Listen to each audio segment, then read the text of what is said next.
Hi friends, welcome to our channel. இன்றைக்கி நம்ம சேனலில் ராஜ்மா வச்சு செய்யக்கூடிய ஒரு குருமா ரெசிபி பார்த்துடலாமா? அதுக்கு தேவையான அளவு ராஜ்மாவை முந்தின நாள் நைட்டே ஊற வச்சு காலையில் குக்கரில் ஒரு 3 அல்லது 4 விசில் விட்டு வேக வச்சு எடுத்து வச்சுக்கோங்க. இப்போ குருமா செய்ய ஸ்டார்ட் பண்ணிடலாம். அதுக்கு ஒரு கடாய் அடுப்பில் வச்சு எண்ணெய் ஊற்றி காஞ்ச பிறகு கொஞ்சமாக சோம்பு, பட்டை, கிராம்பு, கல்பாசி, ஏலக்காய், அதுக்கப்புறமா ஒரே ஒரு பிரியாணி இலை,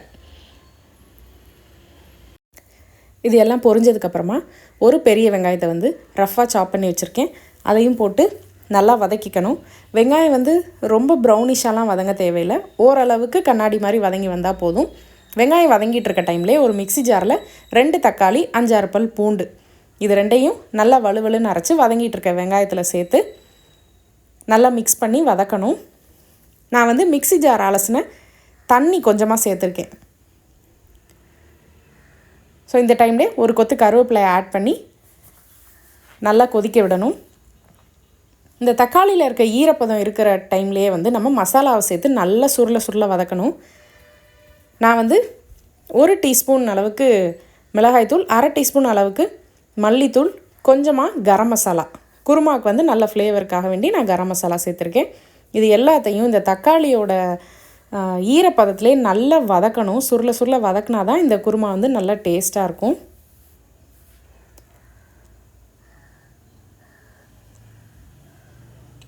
இது நல்லா வதங்கி வரும்போது நான் ராஜ்மாவை ஒரு 4 விசில் விட்டு வேக வச்சு எடுத்து வச்சுருக்கேன். அந்த வேக வச்ச தண்ணியோடையே சேர்த்து நம்ம வதக்கிட்டு இருக்க இந்த மசாலாவோடு சேர்த்து நல்லா மிக்ஸ் பண்ணி விடணும்.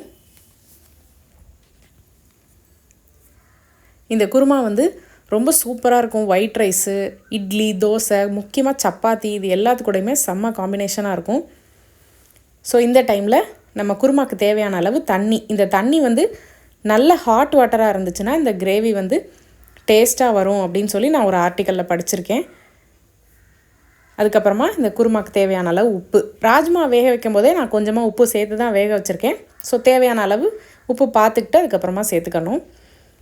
இது எல்லாம் நல்லா கொதித்து வெந்து வரும்போது கொஞ்சமாக தேங்காயை நல்லா வலுவலுன்னு அரைச்சி அதையும் சேர்த்து கொதித்ததுக்கப்புறமா கடைசியாக மல்லித்தலை சேர்த்து கொதிக்க வச்சு இறக்கணும். அப்படின்னா சூப்பரான ராஜ்மா குருமா ரெடி. இதை நீங்கள் சோயா பீன்ஸ், பட்டர் பீன்ஸ், பச்சை பட்டாணி எது கூட வேணாலும் பண்ணிக்கலாம்.